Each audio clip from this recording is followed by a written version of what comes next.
Welcome back to my channel. So, in this video, I'm gonna talk about, can you guess the topic?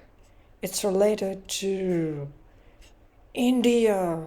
We are gonna talk about Indian wedding.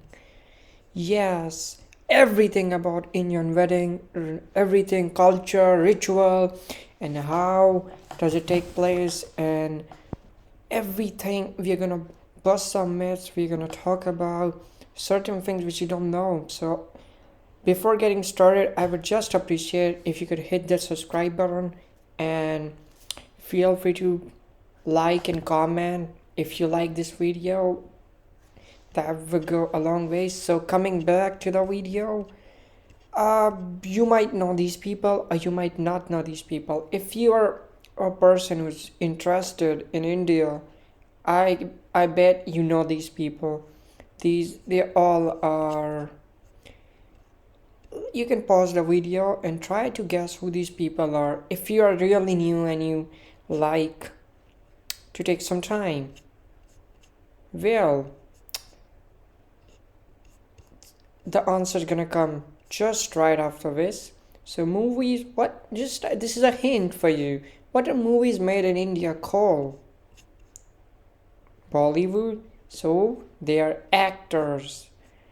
All of them are actors. uh I like all of them, I would say. Unfortunately, two of them are not with us anymore on this planet, which is quite unfortunate, but they all are brilliant actors. And let's talk about clothing in India. So, do you remember this guy? Do you know this person? I think you know this person. Everybody know he's really globally recognizable. And here, this is, if you know this, I think he is as well as globally recognizable. But if you fall in a country that does not recognize, or you do not know about him, then this person is our he's our um, prime minister, and his name is Narendra Modi, and this person here is Joe Biden, and here they are just paying a tribute by wearing khadi scarves.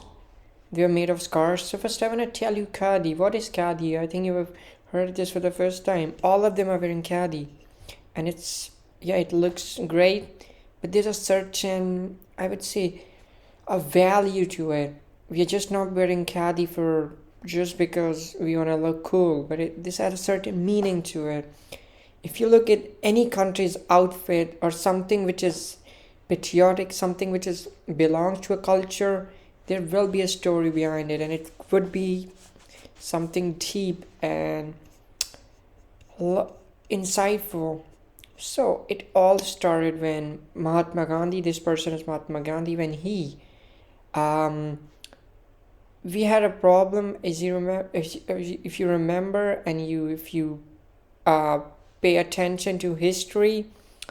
India was colonized for 200 years, and while what Britishers were trying to do, they were trying to make us make clothing for them, and then they're gonna sell the same clothing to us.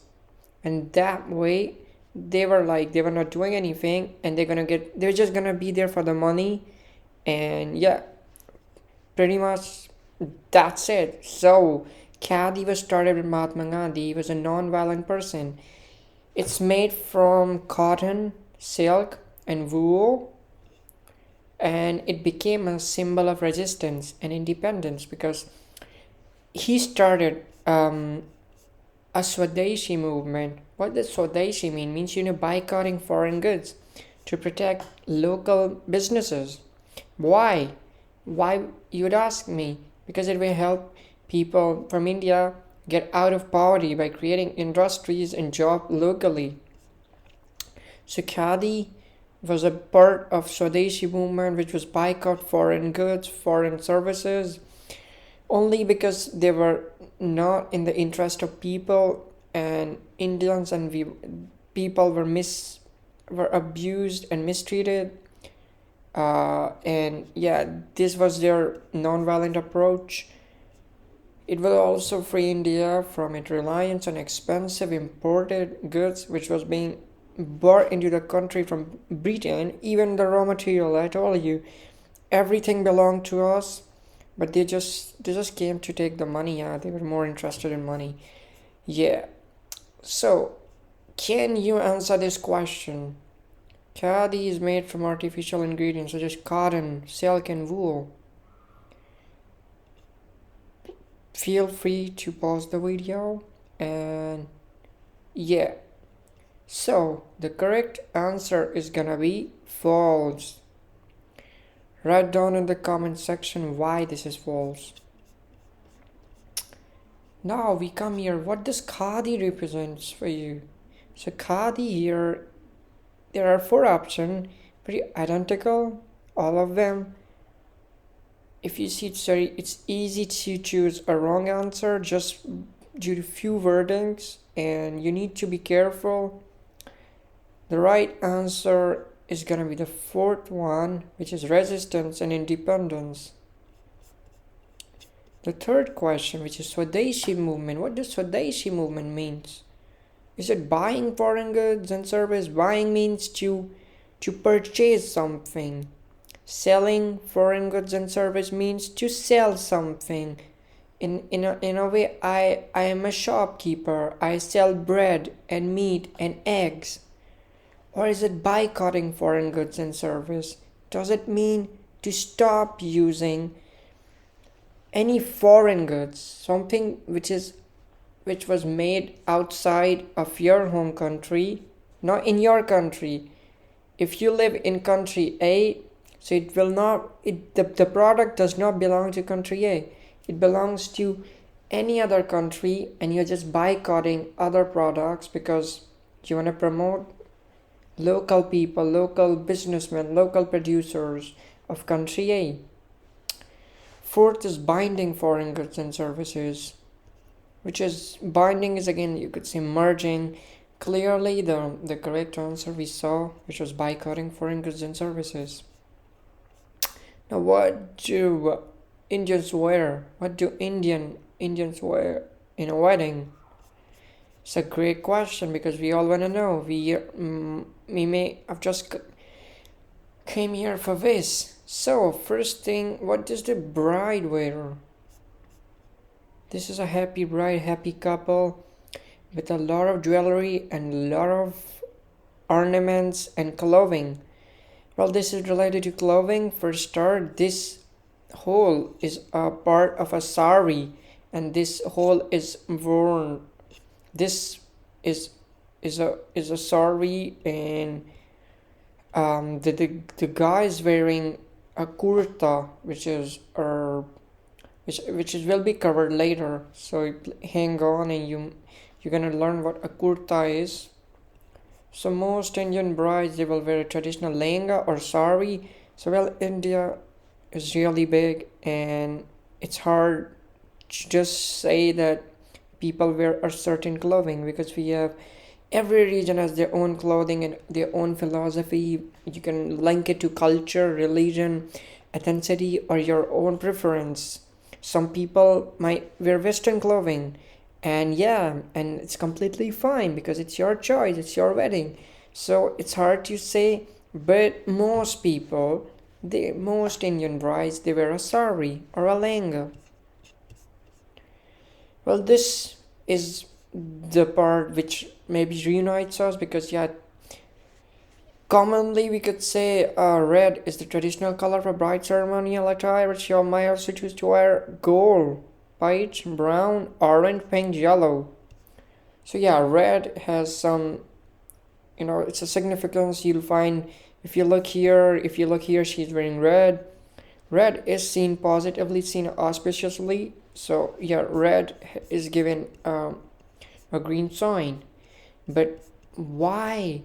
And why does we don't give a green sign and instead give a cross to a white sign, a white color? Why? Because unlike Western weddings, which is pretty common, you won't find Indian bride wearing white as a symbolizing mourning. Well, again, this could be religious base. So the religion we are talking here is Hindu, which is the prime religion in India, followed by Muslim and Christian. And I'm not the most aware about religion, but I think there are other religion, Buddhism and Jainism, which might come before or after. But I'm pretty sure that the primary religion in India is Hinduism. So it could be religion driven. People of certain religion don't find this color quite appealing, and yeah, and because I remember when I was a kid, people around you, if somebody died, people would be wearing white. So yeah, white doesn't give, these are all the things that just you're nourished when you're a child. So for me, I wouldn't wear white, but yeah, I know, especially in Western weddings, I've seen male men. They wear a shirt inside their coat, which could be white, and yeah, the bride can choose to wear white because that's different. That's what separate us. So in all, um, just to summarize, Indian bride can wear red, gold, peach, brown, orange, pink, and yellow. They can't wear white.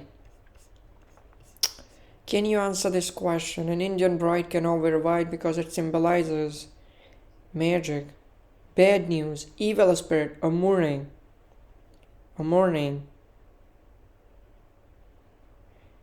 Well, I think this is a quite simple one. The right answer is D. Well, my sister's wedding was postponed yesterday. This is a grammatical question. It means my sister. I have a sister. She's going to be married. Wedding take place when you get married. So it got postponed yesterday. Yesterday is the day before today. But in this question, there's a situation, but it got postponed. Postponed mean that it didn't took place. There were some changes. For example, a match between two football teams, say France and Argentina, and it got postponed due to rain, because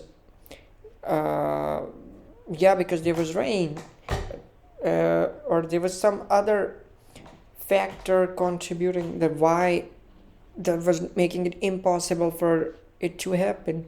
So we weren't not expecting this to happen. The correct answer is were. We were not expecting this to happen. Now type of saris. Chanya Choli. This is, I told you, it's a culture driven country. I think culture is our currency. If India has to develop a new currency, I think it would be culture, because we are so culturally. So every culture, as I told you, this appears from Gujarat. I am from Madhya Pradesh, so they have a completely different outfit. Rajasthan has a completely different outfit. I was there when I was a student. I was there for 3 years, and yeah, they have different. There are some similarities. I wouldn't say that. Yeah, it would be not very different, but it could be very different. If you know what I mean. So yeah, and obviously this looks beautiful. It's very complex. As a male, you have less clothing to show as compared to female, because obviously they love clothing and dressing in general. As I told you about when I was in Rajasthan, the male, well, they wear a pagadi. Pagadi is a cap, which is like a turban, but it's not a turban. And again, it has some ties to ancient history of Rajasthan. And we have Angara, which is the t-shirt former, and dhoti. Dhoti is also you're gonna commonly find in South Indian clothing. South India is here. These all after Maharashtra. If you look here, all this, and you might find people wearing dhoti. The ladies, the outfit for them includes choli, orni, and gagra. Now we covered the clothing for the the bride. Well, let's talk about what does the groom wear. So in a traditional Indian culture, the groom can wear a sherwani or Bangala suvi. What is a Bangala suvi and a sherwani? Well, this looks really beautiful. This is a sherwani. It's like a kurta. As I told you, we're gonna talk about kurta. So let's talk what is a sherwani. First of all, you need to know it these terms before you can understand. So a sherwani is just like a knee length. This is your knee. This is a clothing which is just till your knee length. It has button down jacket. So it has button, and you can close them, but they're buttoned down. So like this, like in this image, there are buttons. They're button down jackets. Also, is this clothing tight or loose? You are the guest. You can tell people. I feel this is comparatively loose. So, Sherwani has all the features of what is mentioned here. It has lean length, it has button down jacket, and is quite loose. The last feature includes collar and collarless. So Sherwani is collarless. You know what's collarless? So collar means this is your collar, and here you are without a collar. Now what is Sherwani? A knee-length button-down jacket worn over a loose collarless shirt called a kurta and paired with trousers called churidar. If you have a question, Sherwani is a waist-length button-down jacket worn over a loose collarless jacket. Is this true or false? Comment down below what you think. I will show you, and that's it. Thank you so much for being here, and I wish you the best. If you have any more questions, feel free to comment, and please don't forget to like, subscribe, and hit that button. Thank you.